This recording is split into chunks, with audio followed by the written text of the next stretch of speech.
All right, in our last example, we're going to apply linear equations. In this example, we have, this is a typo, that should say an event facility has a banquet hall that can hold up to 250 people. The price for a party includes the cost of the room rental plus the cost of a meal for each guest. And that should not say teach, that should say each guest. Marissa is planning an event for 75 people.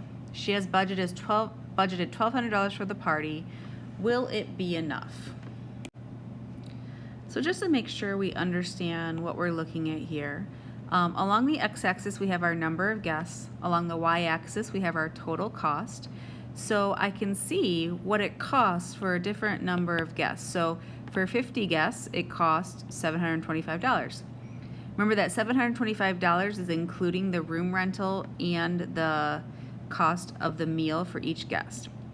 For 100 guests, it costs $1,325. For 150 guests, it costs $1,925, and so on. We're going to want to write an equation for this line and then use that equation to answer some questions. You guys know two equations that you can write. You know slope intercept form, y equals mx plus b, and you know point slope form, y minus y1 equals m times x minus x1. If I look at this, to use slope intercept form, I need the y-intercept. I don't know what the y-intercept is. I can kind of see that these are falling in a straight line. I'm not sure where it's going to hit over here, so that y-intercept might be a little bit less useful. I can pretty quickly use point slope form as long as I know the slope. These are all ordered pairs along this up here. So let's use point slope form and let's find the slope. So all we need for the slope are two ordered pairs. I'm going to go ahead and write some ordered pairs down here. This first one, if the x is 50, number of guests, the y is 725. So there's one ordered pair. And then maybe I'll just go to the one right after it. Our number of guests is 100, and that costs 1,325. So 100, comma, 1,325. We're just picking out ordered pairs from the graph we were provided. So let's find the slope of that. We'll take y2 minus y1. I like to label that. So here's x1, y1, x2, y2. So y2 minus y1, 1,325, minus our y1 is 725, over x2 minus x1, so 100 minus 50.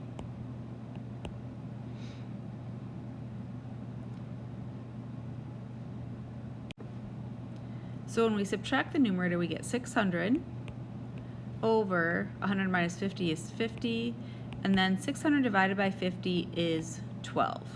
So our slope is 12. What we want to make sure we understand is that that slope is representing, like, what does that mean in the context of this problem? The slope is representing the cost of each meal.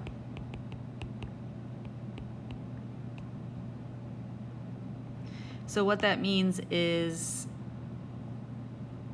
that each meal costs $12. All right, so to write an equation for our situation here, we said we'd use point slope form. So y minus our y1 is 725 equals, we just found the slope is 12 times x minus x1, which is 50.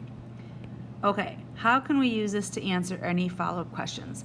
Marissa is planning an event for 75 people. So the 75 people, do we think that is an x value or a y value? Which one was our number of people or number of guests?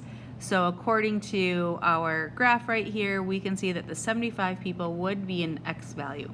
So we're going to use our equation and just plug in 75 for the x. So we have y minus 725 equals 12 times 75 minus 50. I'm going to run out of room here, so I'm trying to write small. Y minus 725 equals 12 times, I'll just do that subtracting first. 75 minus 50 is 25. I'm going to carry my work up here. We have y minus 725 equals 12 times 25 is 300. Add 725 to both sides, and we get y equals 1,025. So remember, our y values are the total cost of the party. So for her to have 75 people, it would cost her $1,025. She's budgeted $1,200. Does she have enough for 75 guests? Yeah, she has. All she needs is that 1,025, so she does have enough. All right, part B, rewrite the point-slope form equation from this example in slope-intercept form. What does the y-intercept represent in terms of the situation? So if we take our point-slope form, y minus 725 equals 12 times x minus 50. They want us to write this in slope-intercept form. To take any equation and put it into slope-intercept form, all we're going to do is solve the equation for y. Once we have y equals, then we'll have slope-intercept form. To solve this equation for y, we'll start by distributing our slope. So we have y minus 725 equals 12x. 12 times a negative 50 is negative 600. We just have one more step to get that y alone. We'll add 725 to both sides.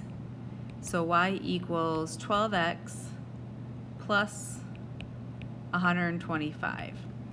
So what the question is asking is, what does the y-intercept represent? Well, we already talked about the slope represents the cost of each meal. So we know that each meal costs $12 times the number of guests plus what's this extra $125 you have to pay?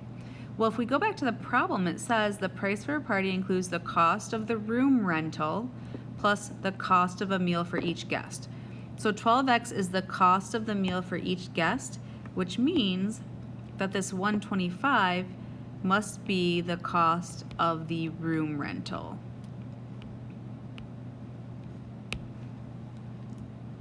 And I believe that answers the question.